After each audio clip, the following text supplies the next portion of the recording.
Welcome to Triptych.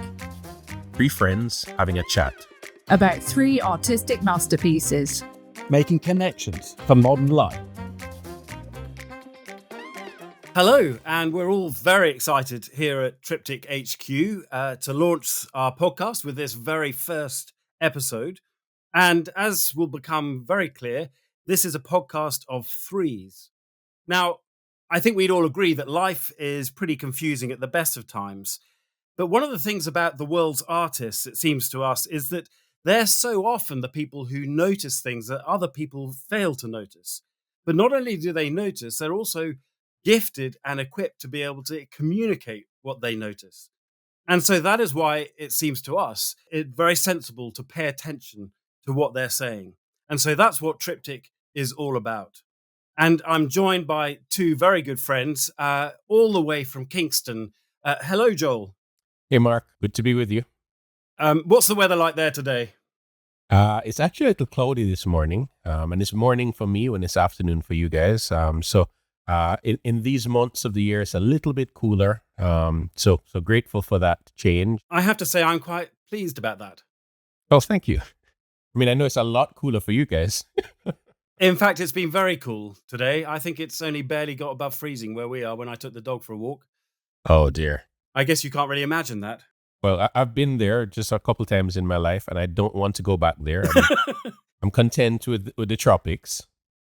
We'll move on swiftly from that. Sophie, hello. Hi. And where are you? I'm very happy to be here. I'm just in Surrey, so, you know. Oh, well. So far, so boring. And it's grey, it's miserable, it's cold. I've got a heated blanket on my lap, so boom. Oh, my goodness. That's great. Yeah. And you're sitting in your shed? Not my shed, Mark. We've had words about this before. It's, in fact, my studio. Oh, I do beg your pardon. It does look like a shed, but it is, in fact, a studio. Quite a big difference there. I will endeavour never to make such a fatal error again. Yes. We'll see. Well, it's great having the three of us. I've been trying to sort of work out what we are, and I would say that Joel is the Triptych crooner, Sophie is the Triptych doodler, and I'm the Triptych scribbler. And between the three of us, we have great arty passions and obsessions, and all slightly different, and we're going to sort of pull them together and see what happens. But I thought I'd start the ball rolling today by just asking each of you what your go-to sources of consolation or comfort when you're feeling agitated and need to just get some calm. Sophie, can I start with you? Yeah, sure. Oh, I think for me, if I'm feeling really agitated and I don't want to just pick a fight with my husband, same old, I find that that is actually very helpful for me to actually do a physical piece of art. A lot of what I do in my work is digital, but I find there is nothing quite so helpful and calming and kind of centering as getting a load of paints out, getting really messy, using my hands, smearing paint on a canvas, using some oil pastels, tearing up bits of paper, and not having any particular creative goal in mind. Just see what happens. And I find that usually is a really, really good way of kind of And you do that in your studio, presumably? Agitation. I do, yes, in my studio. Good. Oh, thanks. Yeah, no, well, I'm learning. That's great. And Joel, what about you? You never get agitated, presumably. Well, on the 3 occasions in my life that I've been agitated, no, I'm kidding. But yeah, I think, you know, if I'm agitated, my go-to is definitely music, but probably not creating it. Creating it, I think, would feel like too much energy. Definitely getting some headphones on and listening to something that I guess can just absorb me and, you know, on one hand, distract me, because that helps sometimes just to kind of get some distance from whatever's bothering me. But I think just, it could be a couple of categories. It could just be something beautiful and emotive that doesn't connect to what I'm going through. Or it could be somebody else expressing their agitation. That really helps me just to dive in. And as I said, get the headphones on so it's more immersive. Great. I guess for me, very often, it's to listen to music rather than make music. Although sometimes I'll sort of noodle around on a piano, but I haven't done that for a very long time. But um, because I think my musical education started through choirs, I would often put on something choral, especially familiar stuff, and I just get into the zone. Whether it's sort of Renaissance stuff or contemporary stuff, actually doesn't really matter. But I really, it does distract me from whatever the reality of the moment is, and it's very good for taking my mind off stuff. Well, that's all well and good, and we're going to launch straight into our 3 masterpieces.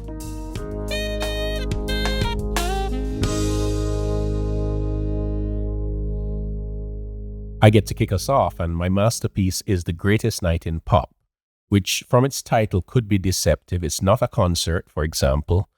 This is a documentary. It's on Netflix. 1, 2. We are the world.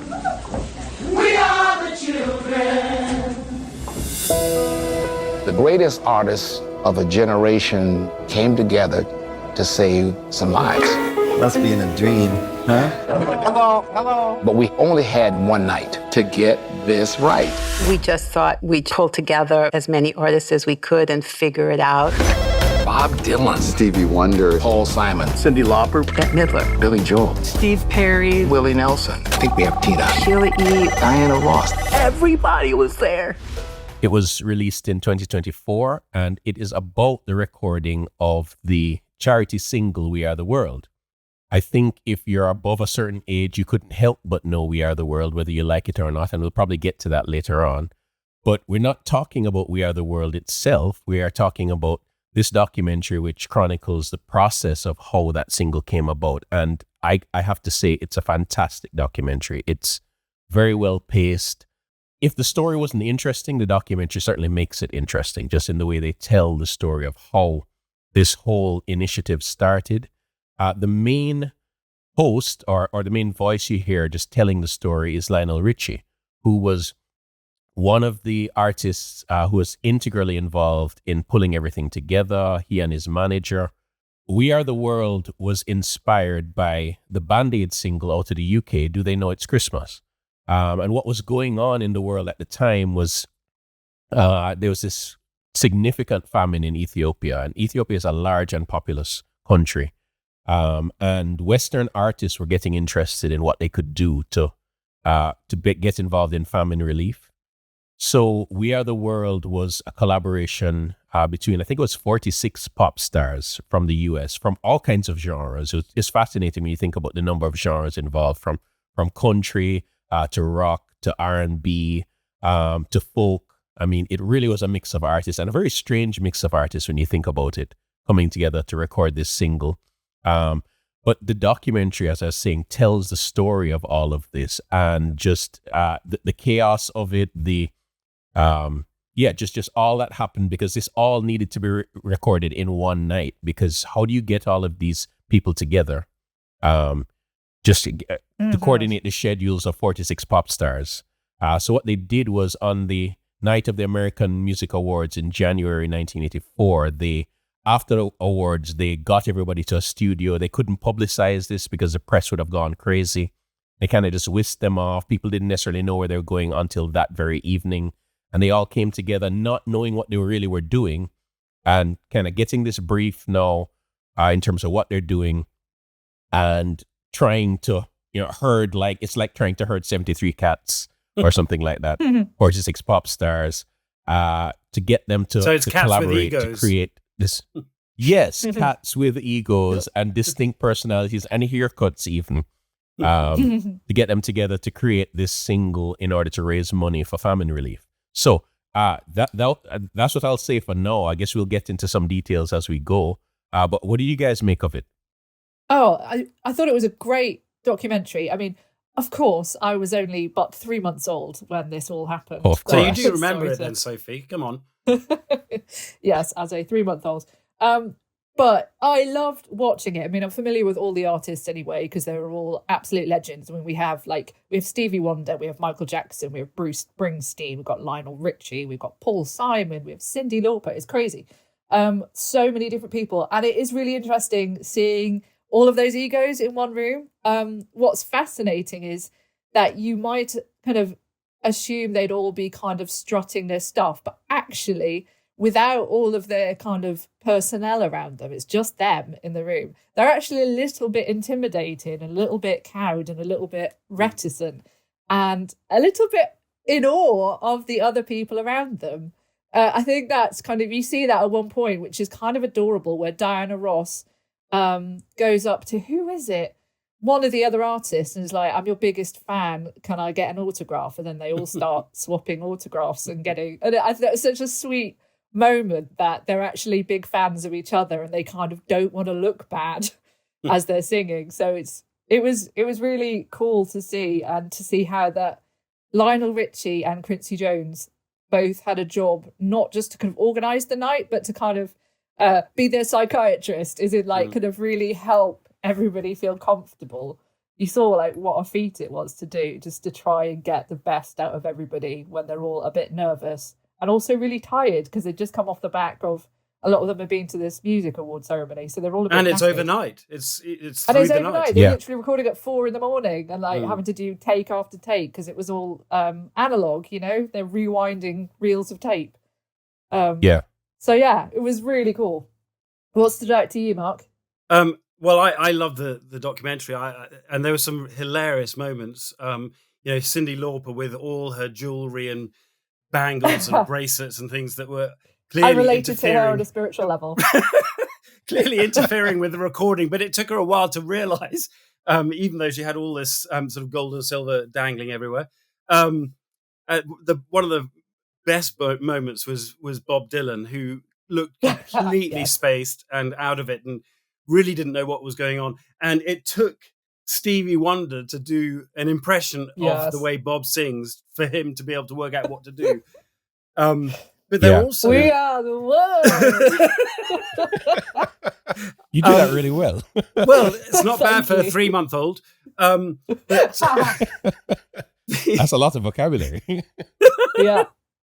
I actually, it's quite poignant, isn't it? Because obviously Quincy Jones has only just recently died, and just seeing him at work as a true musical genius. So what he was able to do, I mean, most of what he was doing we don't see, and probably you couldn't film. But actually the pool of talent, I mean, seeing what Michael Jackson was able to do, I didn't realize he couldn't read music, but he had worked out all the harmonies in his mind and was able just to hum them and communicate them. I mean, just levels of talent that, we knew these people were good, but at this kind of level, it was quite eye-opening. So it was impressive, I have to say. Also, what I thought was funny, though, is that even though there's so much talent in the room, that not everybody can read a room, in the sense that they're in the middle of recording like this song. They're trying to get everybody just to do it in this very limited time. And then Stevie Wonder starts suggesting edits and being like, can we do a verse in Swahili? And starts like deregulating. That goes down like a lead balloon. It does. And you're just like, no, read the room, dude. Don't start editing now. This is not the time. This is the time just to get it in the can. So that did make me laugh, and see everybody like shifting around going, who's going to tell him this is a terrible idea? Yeah, there were definitely those truth is stranger than fiction moments, because you're like, come on, are you serious? And then Al Jarreau getting drunk, just in the middle of the recording and struggling through his one line, because you realize a lot of artists were getting just this one line in the verses and that sort of thing, and they're going take after take because Al Jarreau is completely disoriented and just cannot figure out when he's supposed to start, how he should sing this, and Lionel Richie and Quincy Jones are trying to manage this, and it's chaos. It was just amazing to watch.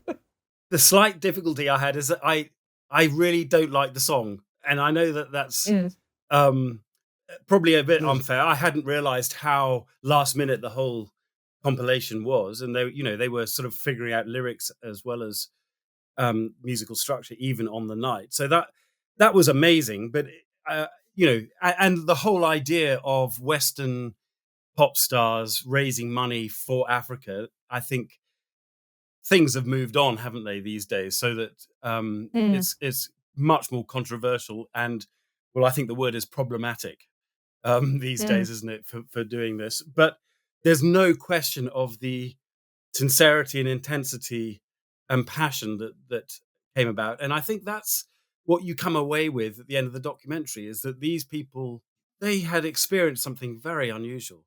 Yeah, and I think that's the genius of it for me, because the masterpiece is not the song. The masterpiece is the story about the process. And yes, the political backdrop is fascinating to us because we're like, whoa, we wouldn't do that today.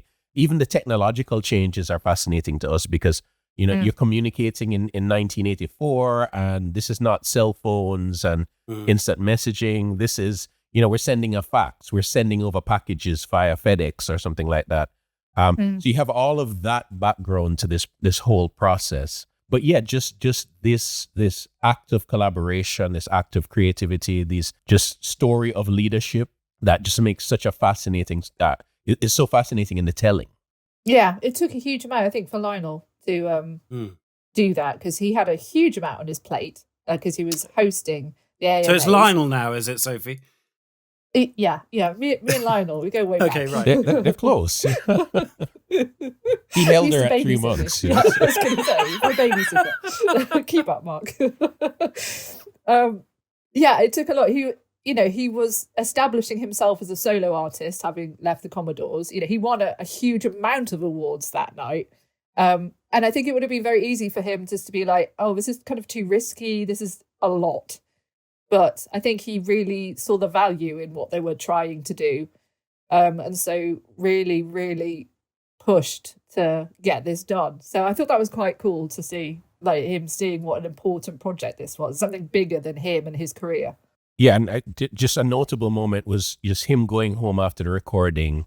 His family wants to congratulate him about all the awards he won as a solo artist. He came breaking into the world as a solo artist now, and all he wanted to talk about was this We Are the World recording and just the experience of that. And I think, you think of the American dream, and, you grow up and you're watching, at that time, now it's influencers, but back then it was pop stars and movie stars. And you're thinking these people have the life that everybody wants. Yet to hear Diana Ross reflect and just kind of be in tears at the end of the night, just wishing this wasn't over. And you kind of get, the documentary gives you this kind of nostalgia inception because, the appeal of it is that it's nostalgic for so many of us. Oh, I want to know about that thing because that song, whether I like it or not, marked an era in musical history. But then you get into the documentary because of nostalgia and you realize everybody is doing nostalgia. Everybody is nostalgic for this moment, for this, just this time, these few hours when we were all together and we were doing something that's bigger than any individual and something that has all this meaning and had the potential to impact a world that seems so far away. So yeah, it's fascinating to in this nostalgic way to see them being nostalgic for that moment in time.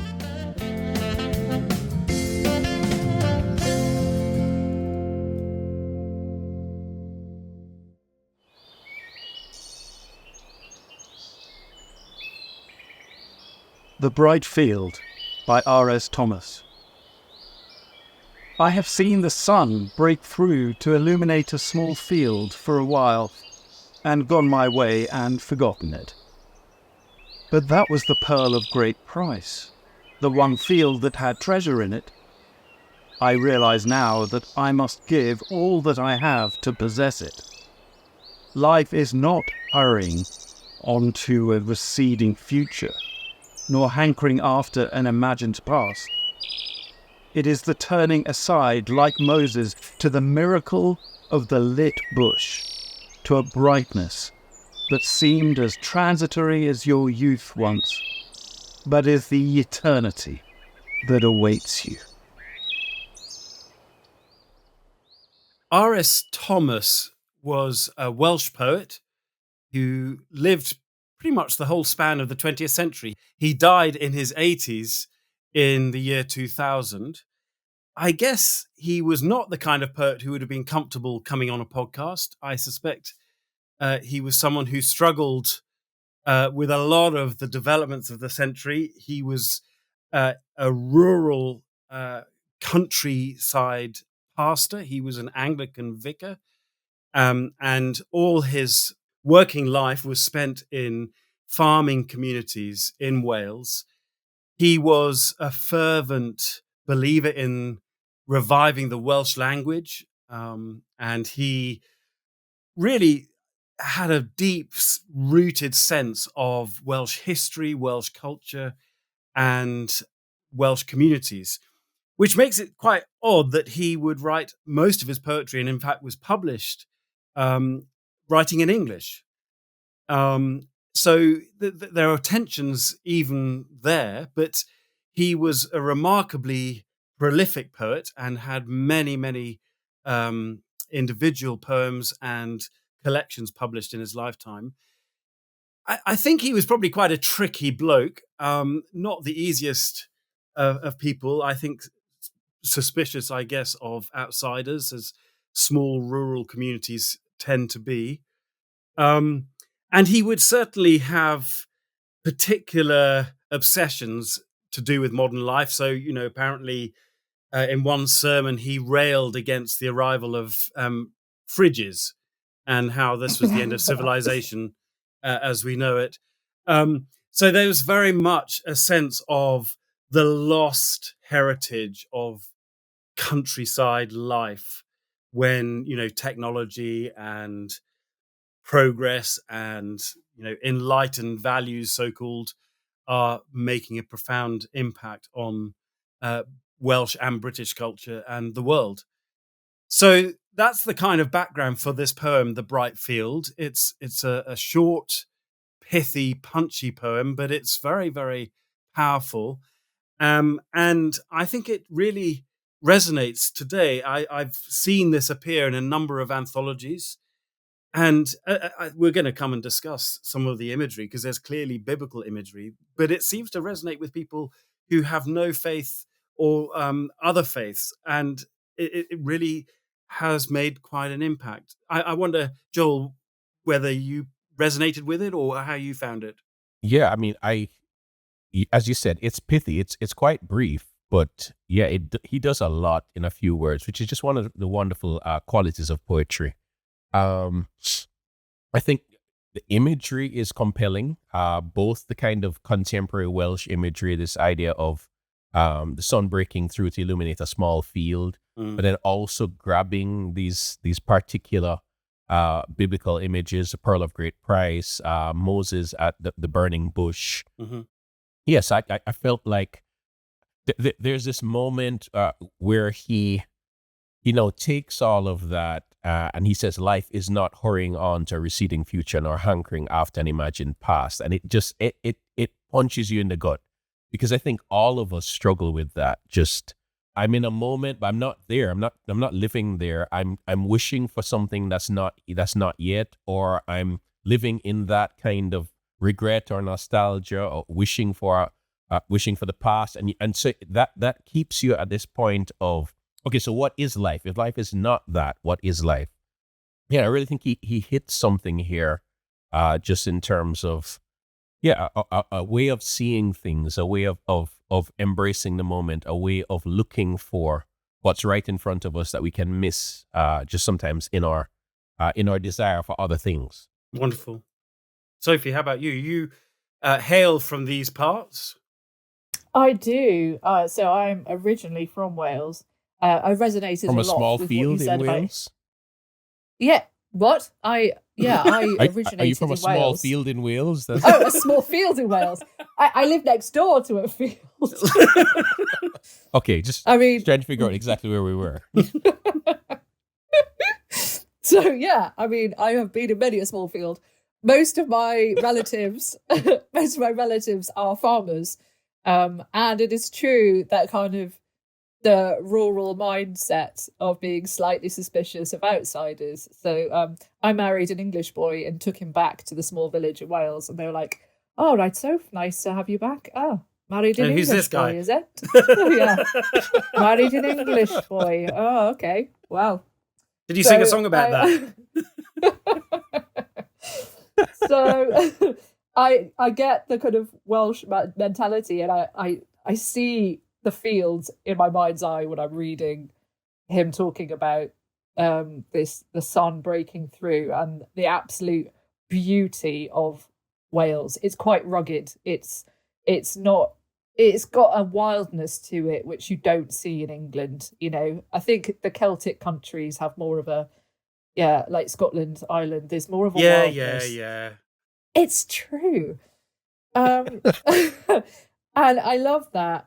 And yeah, seeing the whole life is not hurrying onto a receding future, nor hankering after imagined past. I find it curious that he would say that when he's railing against refrigerators in his sermons. Is that not hankering after an imagined past? Or I don't know. I'm curious as to how he sees himself within that. But yeah, the turning aside like Moses to the miracle of the lit bush, to the kind of the miracle of the present moment, but then also to eternity. So he kind of both gives us the present moment and eternity to look at. And I think that's interesting because he was very passionate about Welsh kind of culture and that being lost and the language. And I think actually in Wales we've done a lot of work to keep the language. I think it's spoken a lot more than when I was a kid. There was a lot of effort to keep the language. And I think through various Welsh cultural practices like Eisteddfods, there is a lot more of Welsh. What's an culture Eisteddfod, Sophie? Sorry. An Eisteddfod it's like a cultural gathering kind of competition where you have children's Eisteddfods where children learn old Welsh folk songs and Welsh poems. They can be contemporary poets or older poets, and you perform them and you learn traditional Welsh dances and you perform them, and you get awarded medals. I've got a bronze medal in folk dancing. Oh, I thought that was leading somewhere. So this but there's really also is like the yeah, I took it personally. So there's also the international Eisteddfod where people from all around the world come and see Welsh culture, and so I understand that. I understand his concerns about the fact that in our present age we do tend to look forward and backwards and not be in the present. And I think that's even more the case now than when he wrote it. We're terrible. We're constantly tapping away on our phones and being anywhere but the moment. I think the phone thing is really interesting because I've been thinking about doom scrolling and whatever app it's on, whether it's sort of, I think, say Instagram, you're always scrolling for the next thing, so you're never satisfied. You're always looking for the next thing, but in your heart of hearts that it's never gonna work, and yet you just keep doing it. And I think that's what's so challenging about this poem. It's just stop. It's like a red light. Just stop and savor the moment. The being absolutely conscious of the present. I mean, in theory, it's wonderful, but we're so rubbish at it. But that's what a great poet will do. He will sort of be prophetic about calling us to notice. And he also recognizes that inclination in himself as well, doesn't he? Because he says he'd seen the sun break through and then he'd gone his way and forgotten it. And that is us. Yeah, Sophie, I think there's also a celebration of being in the physical world in this poem, and I think that's a big challenge for us in our digital times because we use technology to escape our present situation and just we don't realize that there's this value in being where we are. And just that image of Moses turning aside to the lit bush is so helpful. It's like, no, but you actually need to be where you are and see what there is to see where you are. And stop, as compared to his description of himself of earlier in the poem, going his way and forgetting it, but realizing no, there's a presence that we want to develop where we actually slow down enough to appreciate where we are and what's going on, and seeing that, as you said rightly, Mark, glimpses of eternity and glimpses of things we thought we lost. Right here, the gift that's being given to us. I mean, that's the irony, isn't it? Here is a present moment that is a kind of portal into timelessness or beyond time to eternity. It's astonishing. And there he is in just a Welsh field. I mean, who knew? I knew, Mark. Sophie right. knew. I knew. Yeah, Yes, okay. that's exactly it. She knew.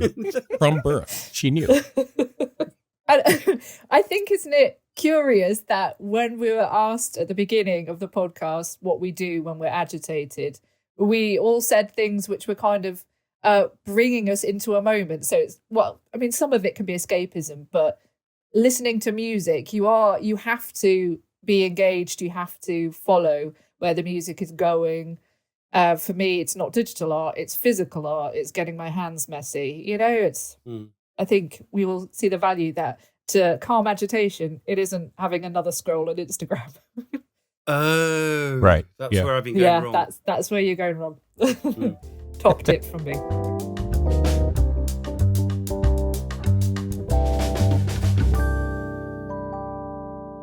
Right, gang. My masterpiece that I'm bringing you is a favourite painting of mine. It's Nighthawks by Edward Hopper.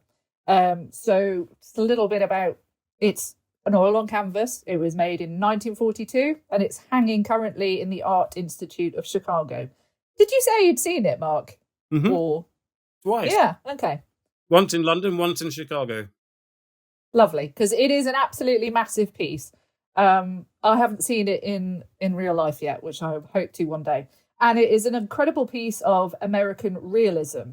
And so at that time, I think Edward Hopper, where a lot of his contemporaries were still pushing further and further into abstract expression, he was really continuing with his soft realism. So, you know, it's realistic, but he's often simplifying shapes and details and using really saturated colour.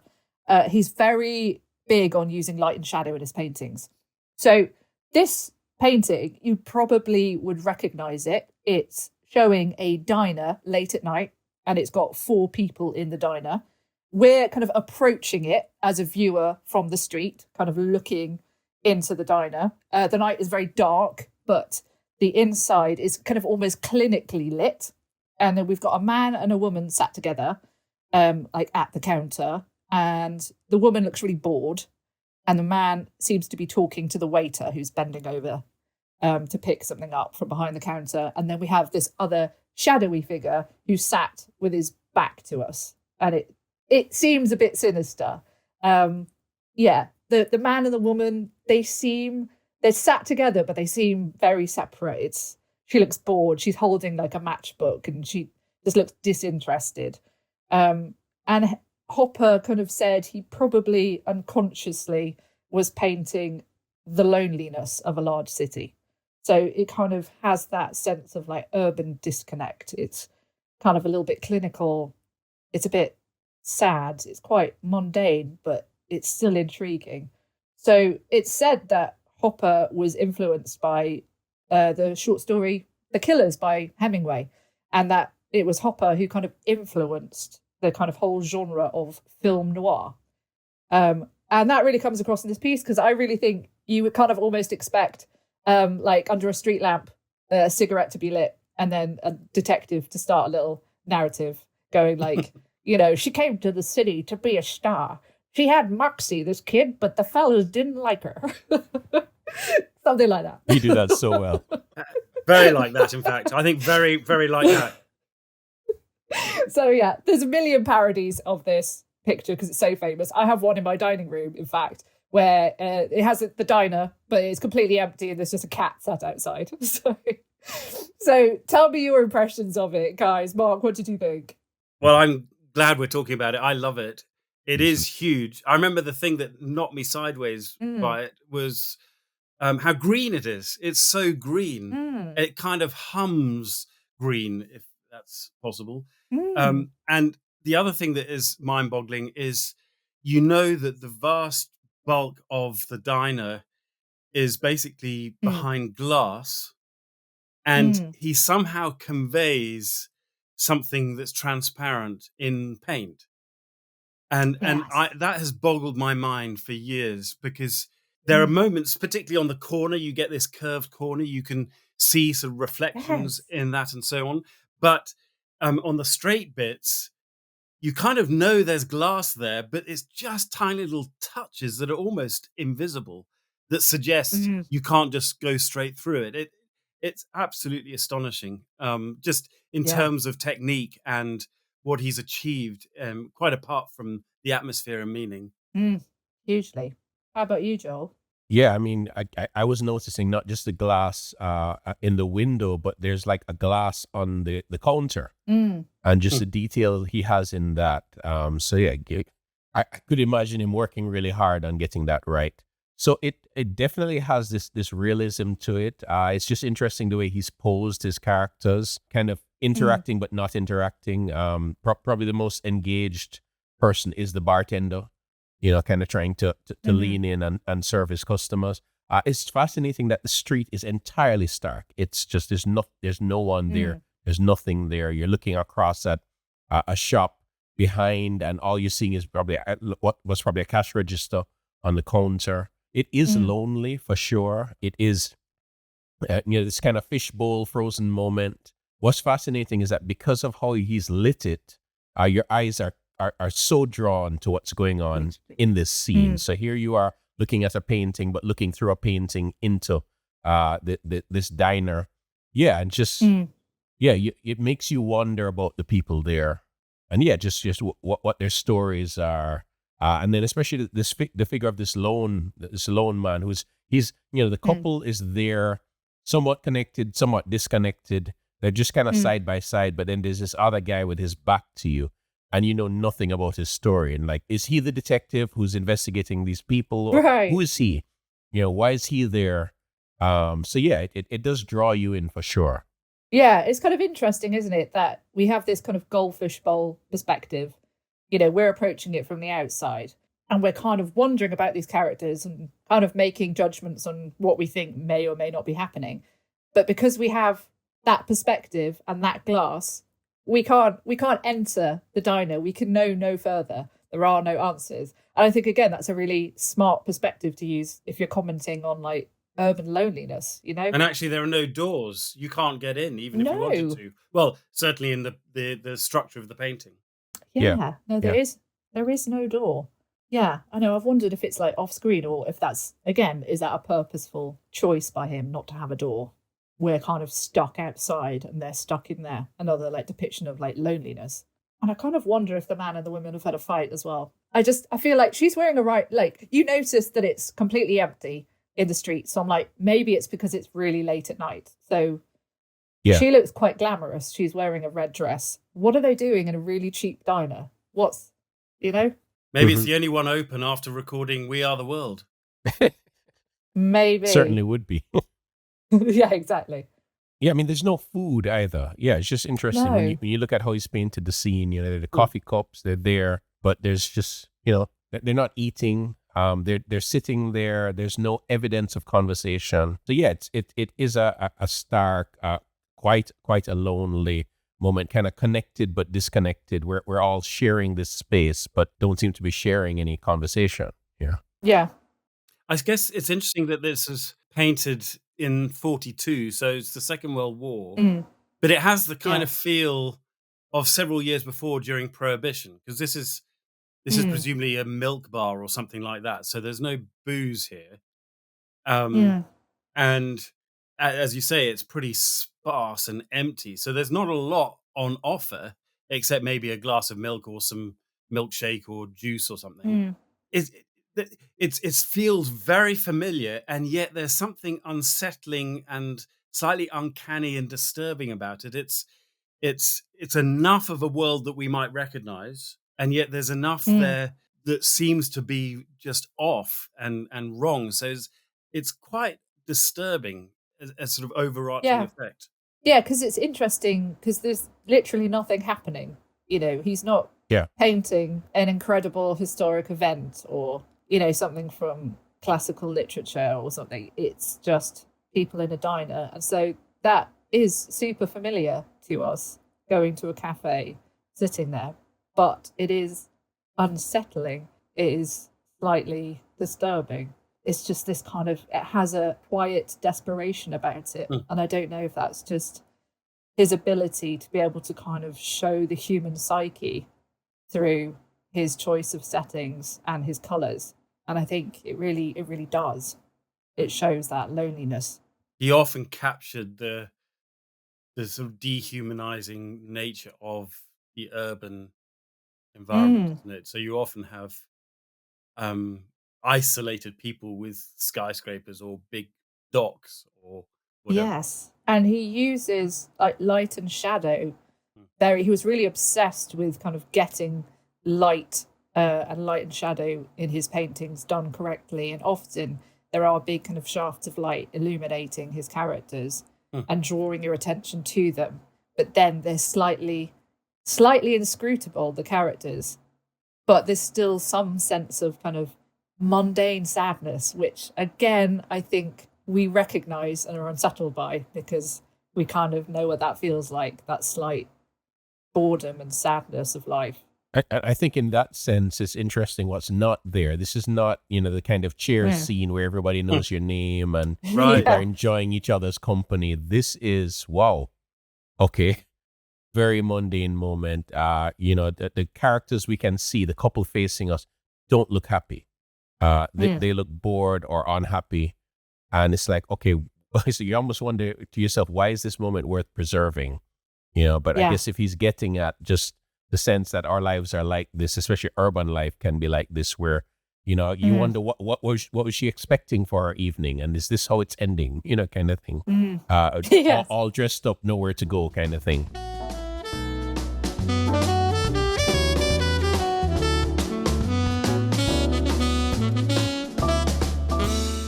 Well, we've had 3 very different masterpieces. We've had a documentary on Netflix, The Greatest Night in Pop. We've had a poem by R.S. Thomas, The Bright Field. And we've had a classic work of American art, Edward Hopper's Nighthawks.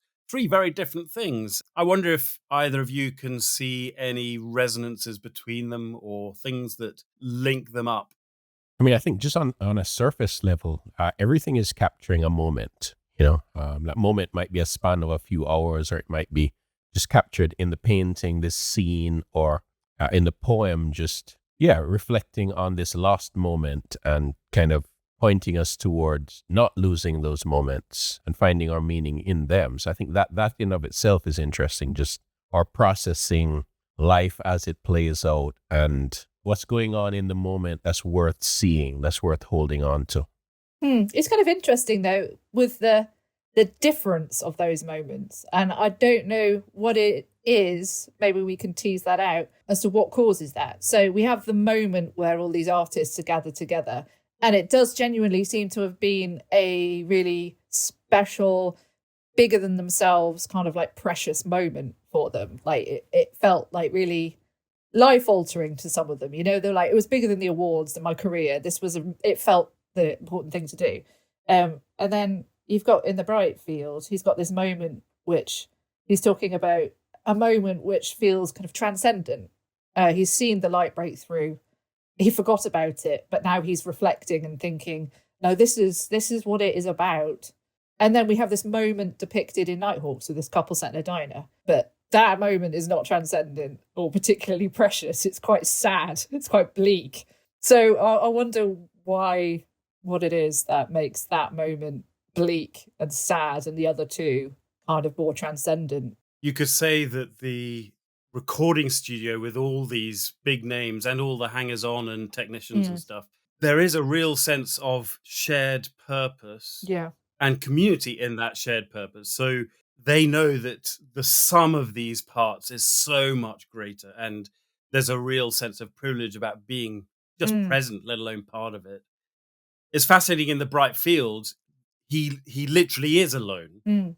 Yeah. But he is given a portal into something far bigger, so the transcendent, as you say. Yeah. And then the contrast in Nighthawks, so the other two, it's a positive thing. In Nighthawks, they are in the same building as people, but there seems little or no connection between any of them, frankly. Yeah, they're all present in the room, but there's a chasm between all of them. Yeah, Sophie, I was saying that contrast between this unmissable, meaningful moment that everybody saw and seemed to pick up as they were walking through it versus the poem where, the moment was missed and kind of looking back and realizing I don't want to miss those moments again because there is meaning in them. Yet even in talking about it, you heard Lionel, your friend, he's reaching back for that moment in a way that the poem challenges us not to. That's interesting too, because for him, this was it. This was the high point. And the poem is saying, well, you have those, but no, there's meaning right here. But do you think actually the point of the poem is that you can have these moments again if you are present for them? Yeah.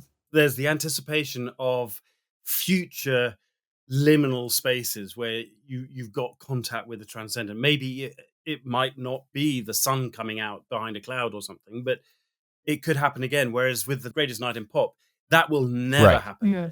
And you know that was a mountaintop, ne'er to be repeated. Yeah.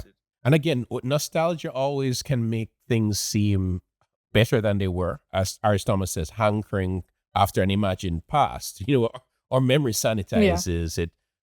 We amplify the emotions and we long for something that was lost. While in the moment, it was probably quite a mixed experience, because, you forget the exhaustion, you forget, all of that, the hunger, and you think, wow, that was the perfect moment. And so, even when you've had those moments, how do you not live with that longing for the past? Or, as you say, for a future which you hope for, but it is really unknown, and appreciate what's happening right now. Do you think the people in the diner have kind of given up on looking?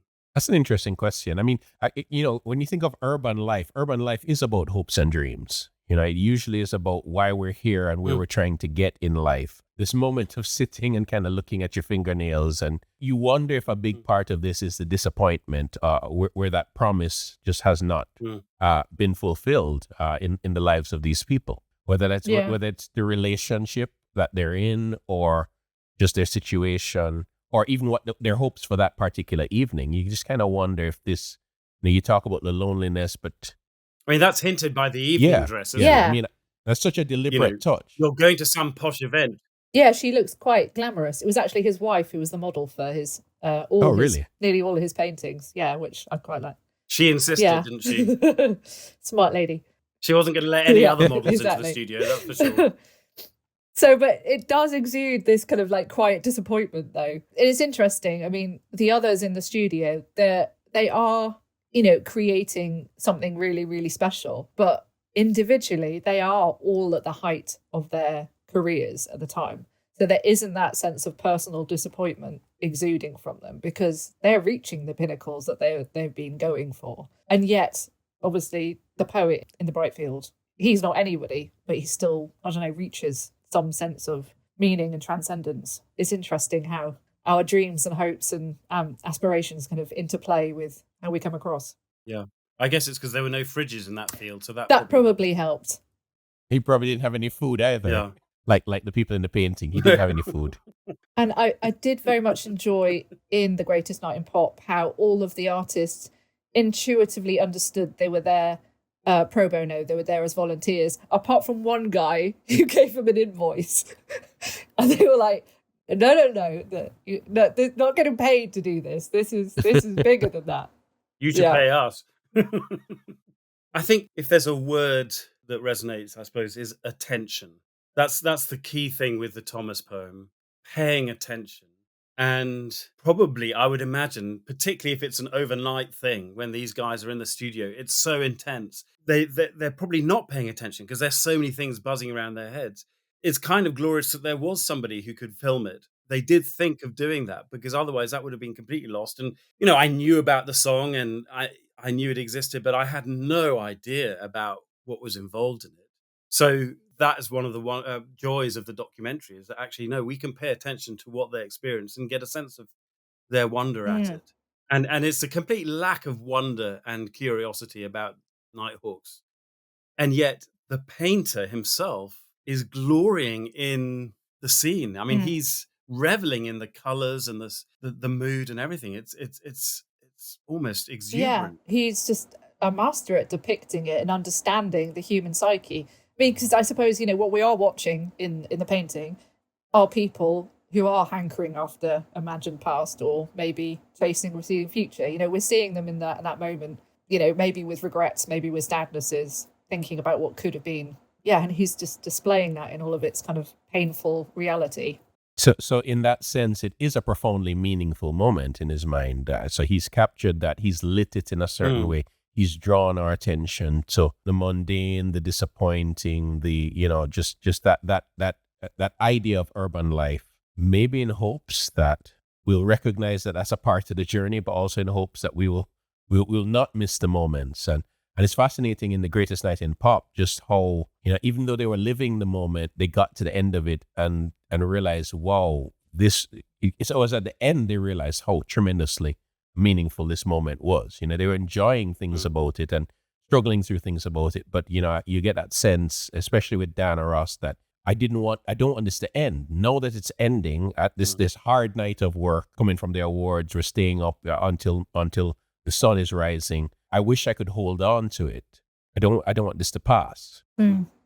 Well, we started off this episode thinking about noticing things and paying attention and how artists help us do that. And I think in their different ways, the documentary, R.S. Thomas and Edward Hopper have all done that in quite remarkable and unexpected ways. It's been really interesting. So thank you both very much. Well, you're welcome very much. You're welcome. And I think, I don't know about you, but I have a strong sense that we should probably do this again. I agree. Yeah. Let's do it again then. All right. Okay. It's goodbye for me. And this It's is goodbye from me. me. At the same time as Sophie. Perfect. That was Triptych, hosted by me, Mark Mennell, with Joel Bain in Jamaica and Sophie Killingly in the UK, with tech and editorial expertise from Owen Feetham. Visit our website at triptychpod.com, that is triptychpod.com, for episode show notes, background information and various links. Please do get in touch with any questions, comments and even suggestions for future episodes. And if you've enjoyed this, please do share it around and rate us wherever you get your podcasts.